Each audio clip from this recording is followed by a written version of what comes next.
तो नमस्कार दोस्तों, मैं दीपक नागर। दीपक इकोनॉमिक्स के इस चैनल पर आप सभी दोस्तों का स्वागत है। दोस्तों, इस चैनल पर हम मॉर्निंग में डिस्कस करते हैं डेली इकोनॉमी न्यूज के बारे में। डेली हम सुबह न्यूज़पेपर पढ़ते हैं और उसको यहाँ पर डिटेल में डिस्कस करते हैं। दोस्तों, आज है डेट 10 जुलाई 2023।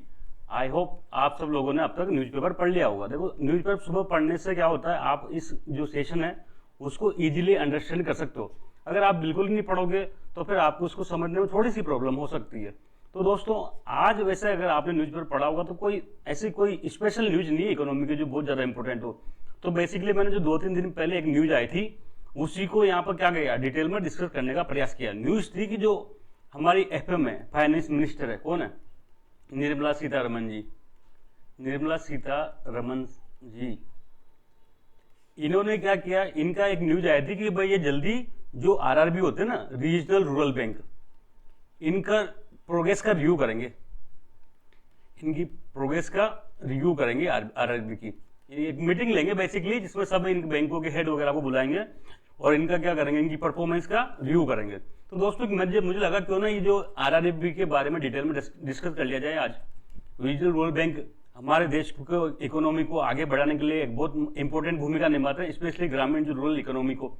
तो हम इसका आज इंपॉर्टेंस देखेंगे, क्या इनकी हिस्ट्री थी, क्यों इनको स्थापना करना पड़ा, वर्तमान टाइम में इनका क्या क्या चैलेंजेस का ये फेस कर रहे हैं और गवर्नमेंट उन चैलेंजेस को दूर करने के लिए क्या क्या एफर्ट कर रही है।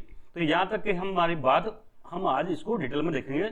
आप न्यूज देख सकते हैं। सबसे पहले एफएम जो निर्मला सीतारमण है, too soon review performance of regional rural bank, RRB की ये परफॉर्मेंस को रिव्यू करेंगे। ये आप इनका फोटो देख सकते हैं। तो दोस्तों, हम हमारी न्यूज पे बढ़ते हैं आरआरबी की तरफ। तो सबसे पहले तो देखो क्या होता है, रीजनल रूरल बैंक की जरूरत क्या पड़ी। भाई, इतने बैंक थे देश में, पब्लिक सेक्टर बैंक खूब सारे हैं, स्टेट बैंक ऑफ इंडिया इतने सालों से काम कर रहे हैं, तो आरआरबी की जरूरत क्या पड़ी।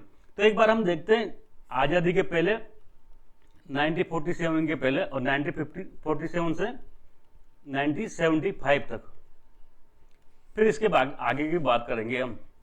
बेसिकली आजादी के पहले ज्यादातर है ना, जितने भी बैंक थे वो ज्यादातर अधिकांश प्राइवेट सेक्टर के बैंक थे। ब्रिटिश के हम गुलाम थे। ब्रिटिश सरकार क्यों पैसा खर्च करेगी इंडियन के विकास के लिए? तो ज्यादातर प्राइवेट सेक्टर के बैंक थे जो बिजनेसमैन द्वारा कंट्रोल थे और केवल रिच लोगों को फैसिलिटी दिया करते थे। केवल रिच लोगों को बैंकिंग की फैसिलिटी दिया करते थे। जैसे कि यहाँ से इंडिया से एक्सपोर्ट हो रहा है ब्रिटेन में, या जो ब्रिटिश नागरिक हैं या ब्रिटिश अधिकारी वगैरह हैं, केवल इनके लिए ये काम किया करते थे। और बाकी आम जनता को, गरीब जनता जो गाँव में रहती है अधिकांश जनता, उनके लिए ये कोई लेन देन नहीं थी। इनकी ब्रांचेज भी गाँव में नहीं हुआ करती थी। बड़े बड़े शहर, कोलकाता, मुंबई, मद्रास, ऐसे शहरों में इनकी ब्रांचेज होती थी। गाँव से इनको कोई लेन देन नहीं था। तो आजादी के बाद भारत सरकार ने क्या किया, भारत सरकार ने कि गाँवों में तो सुविधा मिलनी चाहिए ना बैंकिंग की इनकी। तो बेसिकली फाइनेंशियल इंक्लूजन, आप सब लोगों ने वित्तीय समावेशन टर्म सुना होगा, नहीं सुना हो तो एक लाइन में समझा दूं। जिन लोगों को फाइनेंस की सुविधा उपलब्ध नहीं है, फाइनेंशियल फैसिलिटी जैसे बैंकिंग, बीमा, पेंशन, ऐसे फैसिलिटी अवेलेबल नहीं है, ऐसे लोगों को सुविधा देना, उसके लिए क्या करना पड़ेगा, उसके लिए गांव में ब्रांचेज वगैरह खोलनी पड़ेगी बैंक की। तो फाइनेंशियल इंक्लूजन को बढ़ावा देने का इन्होंने प्रयास किया। इसी क्रम में सबसे पहले क्या किया था, आपको पता होगा, मैंने पढ़ाया था 1969 में इंडिया में पहली बार क्या किया गया, 14 जो बैंक थे प्राइवेट, जितने भी बड़े बैंक थे ना, उनका राष्ट्रीयकरण कर दिया। क्या किया, राष्ट्रीयकरण कर दिया। राष्ट्रीयकरण का सिंपल मतलब होता है प्राइवेट बैंक को जब गवर्नमेंट कब्जा कर लेती है, गवर्नमेंट बैंक में बदल देती है, तो उसको राष्ट्रीयकरण कहते हैं। दोस्तों, ये निजीकरण के उल्टा होता है, प्राइवेटाइजेशन का जस्ट उल्टा राष्ट्रीयकरण होता है। तो एक करने का प्रयास किया, लेकिन फिर भी दिक्कत क्या रहती, फिर भी दिक्कत ये आ रही थी कि दोस्तों जो राष्ट्रीयकरण किया ना, तब भी इनकी बैंक जो ब्रांचेस थी ज्यादातर अर्बन एरिया में थी। अर्बन हद से सेमी अर्बन मान लो, कोटा तक मान लो या जयपुर तक मान लो, उससे नीचे लेवल पर जिला मुख्यालय पर या ब्लॉक लेवल पर इनकी ब्रांचें नहीं हुआ करती थी। जब ब्रांचें नहीं है तो गांव का आदमी बैंकिंग की फैसिलिटी कैसे लेगा? उसके घर से दूर 200 किलोमीटर दूर ब्रांच है, तो गांव का आदमी 200 किलोमीटर दूर कैसे जाएगा? और फिर ये लोग क्या करते थे, ये लोग केवल लोन भी बिजनेसमैन को दिया करते थे। अब अडानी जाए तुरंत बैंक वाले लोन देते हैं, लेकिन गांव का गरीब किसान जाए तो उसको कोई लोन नहीं देता। तो फिर क्या किया जाए, तब फिर है ना जो नाबार्ड है, आपने एक नाबार्ड का पूर्व होता बेसिकली आरबीआई था। ये आरबीआई ने एक कमेटी बनाई थी, नरसिम्हन कमेटी बनाई थी, नरसिम्हन ग्रुप। आप लोगों ने नाम सुना होगा एम नरसिम्हन साहब का। बाद में भी इनके नेतृत्व में कई कमेटियां बैठी गई थी। तो एम नरसिम्हन ग्रुप जो बनाया, इसका उद्देश्य था कि जो ग्रामीण एरिया में है ना, रूरल, उसमें क्रेडिट को कैसे बढ़ावा दी जाए, क्रेडिट मतलब उधार, तो गांव में कैसे लोन की फैसिलिटी आम जनता को, गरीब आदमी को दी जाए। तो इन्होंने रिकमेंड किया कि एक अलग से संस्थाएं बनाई जाए जिनको क्या नाम दिया जाए, आरआरबी, क्षेत्रीय ग्रामीण बैंक। ग्रामीण क्षेत्र में एक अलग से डेडिकेटेड बैंक खोले जाए जिनको क्या कहा गया, क्षेत्रीय ग्रामीण बैंक।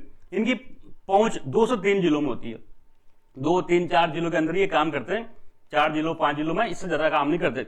जबकि जो राष्ट्रीयकरण बैंक होते हैं या प्राइवेट बैंक होते हैं उनका तो क्षेत्राधिकार पूरा इंडिया होता है, लेकिन नहीं, एक 2 जिलों में, 3 जिलों में, 4 जिलों में लोकल जो ग्रामीण क्षेत्र के अनुसार बैंक खोले जाए जिनको आरआरबी कहा गया। तो इसी की अनुपालना में जो इन्होंने रिकमेंड किया था, बेसिकली 2 अक्टूबर 1975 को गांधी जी की जयंती होती है, आपको पता है 2 अक्टूबर को, उस दिन एक साथ 5 आरआरबी खोले गए पूरे देश में, एक साथ 5 क्षेत्रीय ग्रामीण बैंक खोले गए। मैं फिर बता रहा हूं, इनकी प्रेजेंस है ना 2, 3, 4, 5 जिलों में होती है, बस इससे ज्यादा नहीं होती, इससे ज्यादा जिले ये कवर नहीं करते। लोकली इनका हेड ऑफिस होता है ताकि वो लोकल आराम से ग्रामीण क्षेत्र के हिसाब से काम कर सके। इसके लिए पार्लियामेंट ने एक आरआरबी एक्ट 1976 पास किया था। अब आप लोग सोच रहे हो कि सर ये एक्ट तो 76 में पास हुआ, बैंक 1975 में बन गया, तो दोस्तों ऐसा नहीं होता। बेसिकली पहले क्या हुआ था, एक ऑर्डिनेंस पास किया था गवर्नमेंट ने 1975 में। उस ऑर्डिनेंस के आधार पर क्या किया गया था, क्षेत्रीय ग्रामीण बैंक की स्थापना की गई थी। बाद में उस ऑर्डिनेंस को आपको पता है 6 माह में पार्लियामेंट से पास करना जरूरी होता है, तो 1976 में वो एक्ट पार्लियामेंट ने पास कर दिया। तो इसलिए एक्ट 1 साल बाद का है, उसके पहले 1 साल पहले स्थापना होगी। तो ये इसमें आपको कंफ्यूजन नहीं होना। 2 अक्टूबर 1975 को एक साथ देश में 5 बैंकों की, 5 क्षेत्रीय ग्रामीण बैंकों की स्थापना होगी। ठीक है, अब इनको ओनर कौन होगा, पैसा कहां से आएगा इनको? देखो कोई भी बैंक ऐसा हवा में नहीं खुलता, सबसे पहले तो उसको क्या चाहिए, पैसा चाहिए, ये बैंक खोलना है। तो बैंक सीधा थोड़ी कि आज चलो मैंने बैंक खोल लिया, चलो बैंक आम जनता से डिपॉजिट ले लो, नहीं, खुद का पैसा लगाना जरूरी होता है। जितना इसको परमिशन होती है कि भाई इतना पैसा खुद का हो, उसको कहते हैं ऑथोराइज कैपिटल। क्या कहते हैं? Authorise capital. भाई इतना पूंजी इसकी होनी चाहिए, इसको कहते हैं ऑथोराइज कैपिटल। प्राइवेट कंपनी में भी ये सिस्टम होता है। तो ये पैसा कहां से आएगा, शुरुआत में पैसा कौन लगाएगा? तो शुरुआत में इसने कहा कि एक तो ठीक है, एक तो गवर्नमेंट ऑफ इंडिया पैसा लगाएगी, भारत सरकार का भी फाइनेंस मिनिस्ट्री। ये जितनी शुरुआत में ऑथोराइज कैपिटल है ना, इसका 50% तो भारत सरकार लगाएगी। अब चूंकि ग्रामीण एरिया को डेवलपमेंट करने के लिए स्टेट गवर्नमेंट की महत्वपूर्ण भूमिका होती है, स्टेट गवर्नमेंट भी इनके डेवलपमेंट में इनके रुचि ले, इसलिए स्टेट गवर्नमेंट को भी इसमें पार्टनर बनाया गया। तो स्टेट गवर्नमेंट 15% पैसा लगाएगी। जहां जहां राज्य सरकारों ने 15% पैसा लगाने को तैयार होगी, वहीं ये बैंक खुलेगा। कई राज्य सरकार ने रुचि नहीं ली तो वहां बैंक नहीं खुले। और ऐसे ही ठीक है, ये भी खोल लिया, 50% भारत सरकार ने लगा दिया, 15% राज्य सरकार ने लगा दिया। लेकिन ये बैंक अब छोटे छोटे बैंक खुलेंगे 4 जिलों में, तो क्या ये खुद का खुद चल पाएंगे? नहीं चल पाएंगे।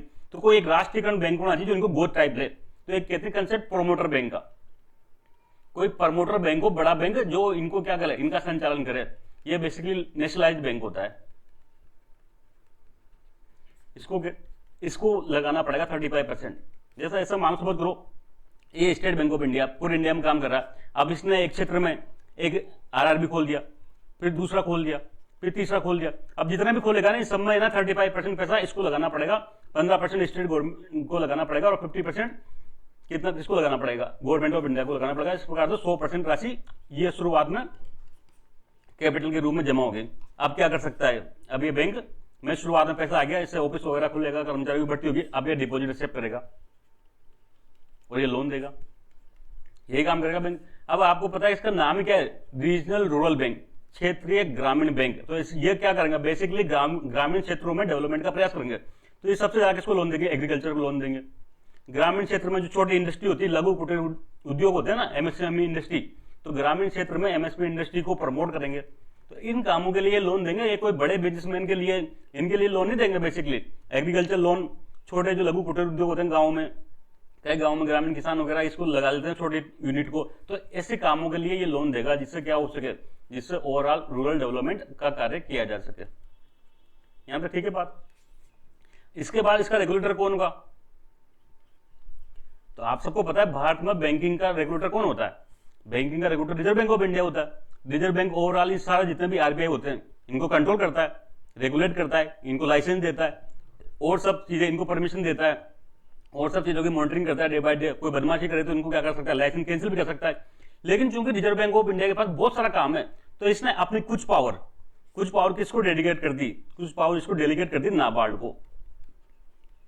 आप सबको पता है भारत में, पूरे देश में जो एग्रीकल्चर और रूरल डेवलपमेंट के लिए सबसे नोडल एजेंसी कौन सी है? नाबार्ड है, national bank for agriculture and rural development. तो पूरे भारत देश में एग्रीकल्चर सेक्टर, रूरल डेवलपमेंट को डेवलप करने के लिए नाबार्ड की स्थापना की गई थी 1982 में। तो ये ओवरऑल जो इनकी मॉनिटरिंग करता है दोस्तों, वो नाबार्ड करता है, इनकी मॉनिटरिंग करता है, इनका सुपरवाइज करता है, टाइम टू टाइम इनको ना चेक करता है, इनका इंस्पेक्शन करता है। नाबार्ड के आदमी जाके इन बैंकों को स्थिति चेक करते हैं, भाई तुम्हारी स्थिति क्या है, सब कुछ। तो ये इसमें कंफ्यूजन नहीं होता, नहीं करना। कई लोग कहते हैं कि भाई आरबीआई का आरआरबी का रेगुलेटर कौन है? तो रेगुलेटर तो आरबीआई है, लेकिन जो मॉनिटरिंग का सुपरविजन की पावर आरबीआई ने नाबार्ड को सौंप दी। तो जैसा हमारा क्वेश्चन आएगा उस हिसाब से हमको टिक लगाना है आंसर में। ठीक है बात। यहां तक ये पूछे कि अगर क्षेत्रीय ग्रामीण बैंकों का सुपरवाइज कौन करता है, इंस्पेक्शन कौन करता है, तो नाबार्ड करता है दोस्तों। ओवरऑल रेगुलेट कौन करता है? तो रिजर्व बैंक ऑफ इंडिया करता है। ठीक है बात। ये चलता रहा, इनकी स्थापना आप सबको पता है 1975 में होगी थी। ये चलता रहा, इनकी संख्या बढ़ती रही, छोटे छोटे खोलते रहे, 3 जिलों में, 4 जिलों में, ऐसे लगभग 2005 आते आते लगभग 150 से ऊपर हो गए, एक 190 आसपास के आसपास आरआरबी हो गए। अब इनकी बहुत छोटे छोटे हो गए, मतलब एक तरह से क्या होगा, बहुत छोटे छोटे खूब सारे खोल दिए। तो अब क्या हुआ, ये 3 जिलों में कोई खोला ये ब्रांच, तो ये अब सर्वाइव नहीं कर पाए दोस्तों। इस टाइम तक क्या हुआ, प्राइवेट सेक्टर का इंडस्ट्री बढ़ी, आईसीआई बैंक थे, एचडीएफसी बैंक था, और भी दूसरी पब्लिक सेक्टर बैंक छोटे छोटे कस्बों में ब्रांचेस खोलने लगी। तो ये कंपटीशन थोड़ी कर पाएंगे, इनकी क्षमताएं नहीं इतनी, कंपटीशन बर्दाश्त नहीं कर पाएंगे ये। जो प्राइवेट सेक्टर के बैंक थे, आईसीआई, एचडीएफसी, के पास इतनी बड़ी पूंजी है, क्यों? एक तो इनके पास पूंजी का अभाव था, कैपिटल नहीं थी इनके पास खुद की।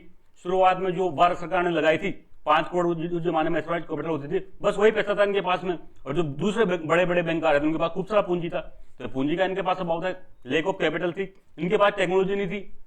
इनके अधिकांश ब्रांचेस कहाँ होते थे? गांव में होते थे। गांव में वैसे इंटरनेट नहीं है।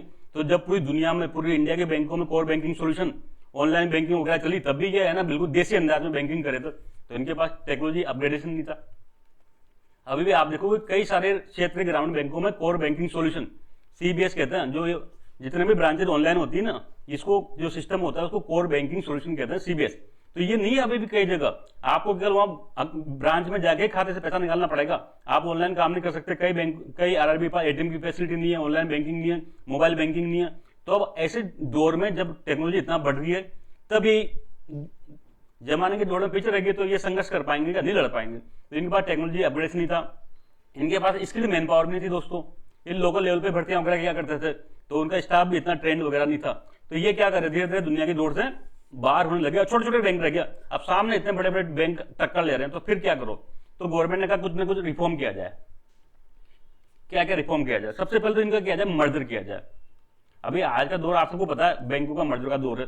पब्लिक सेक्टर के इतने सारे बैंक थे, अब केवल कितने सरकारी बैंक रहेगी? 12 बैंक रहेगी। तो उनको भी कहीं ना कहीं मर्जर करके बड़ा बनाया जा रहा है, क्योंकि अब क्या हो रहा है, पूरी दुनिया से बैंक यहाँ आ रहे हैं, फॉरेन के बैंक यहाँ ब्रांचेस खोल रहे हैं। जब विदेश से इतने बड़े बड़े बैंक आएंगे तो उनसे छोटे छोटे बैंक टक्कर नहीं ले पाएंगे, छोटे बैंक की क्षमताएं नहीं होती।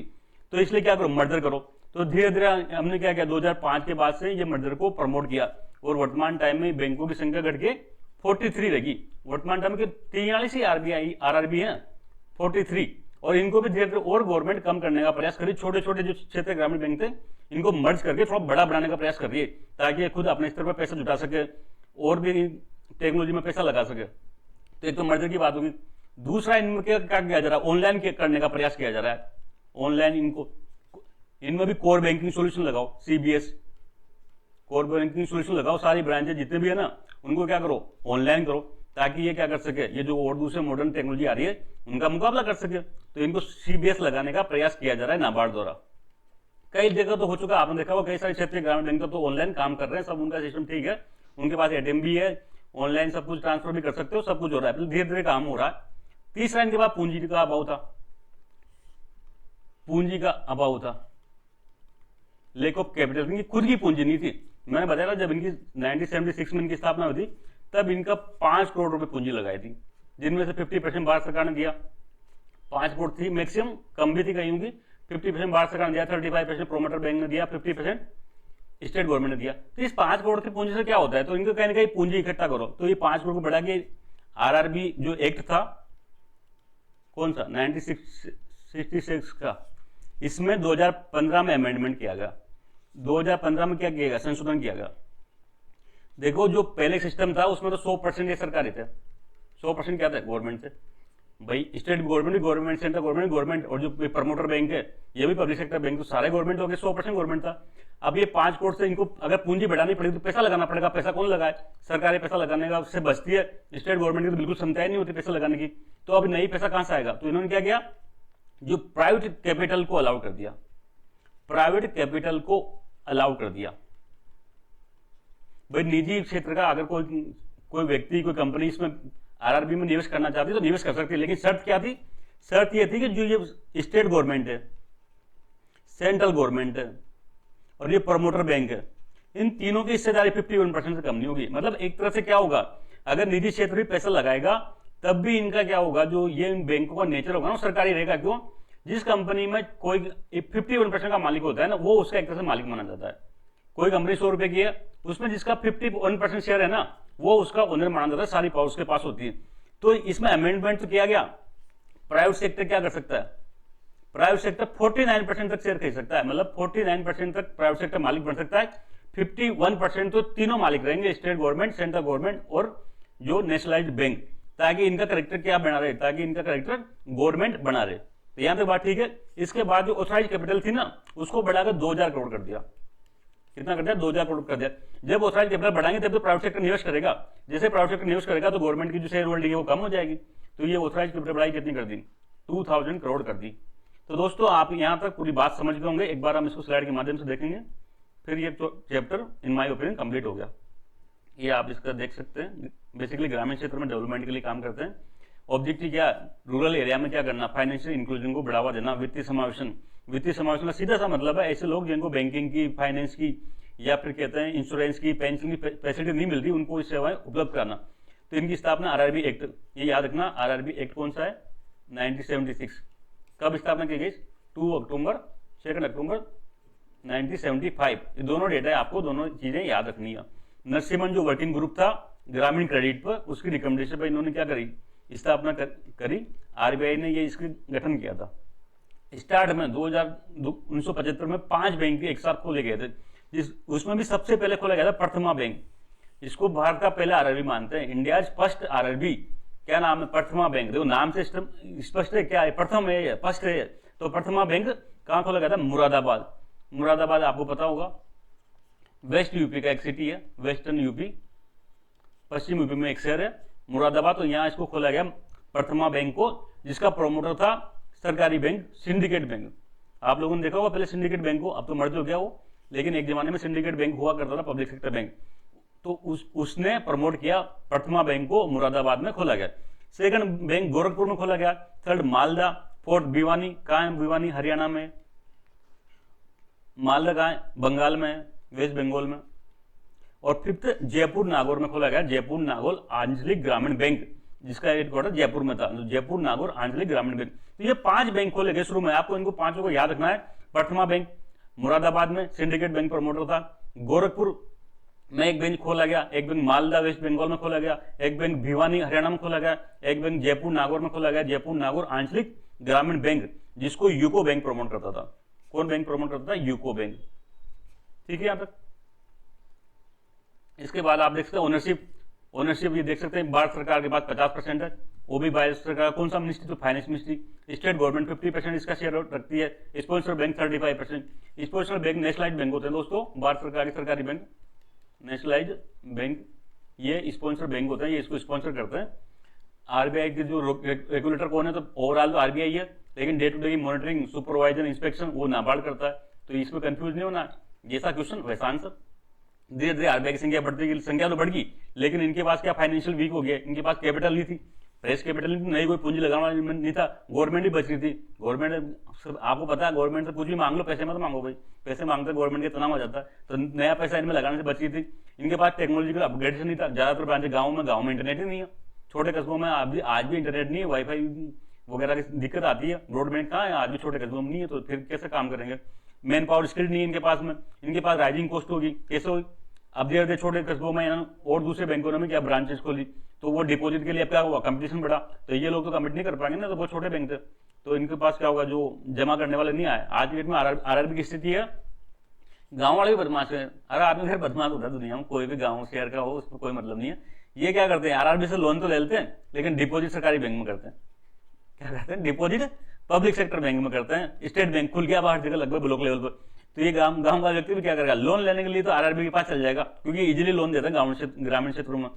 और लेकिन जमा कहाँ करेगा, जमा स्टेट बैंक में करेगा, तो इनके पास बेचारों के पास डिपॉजिट कहाँ से आएगी, डिपॉजिट नहीं आएगी। तो ये फिर डिपॉजिट लेने के लिए इनको क्या करना पड़ेगा, ब्याज दरें बढ़ानी पड़ेगी, तो इनकी कॉस्ट बढ़ेगी।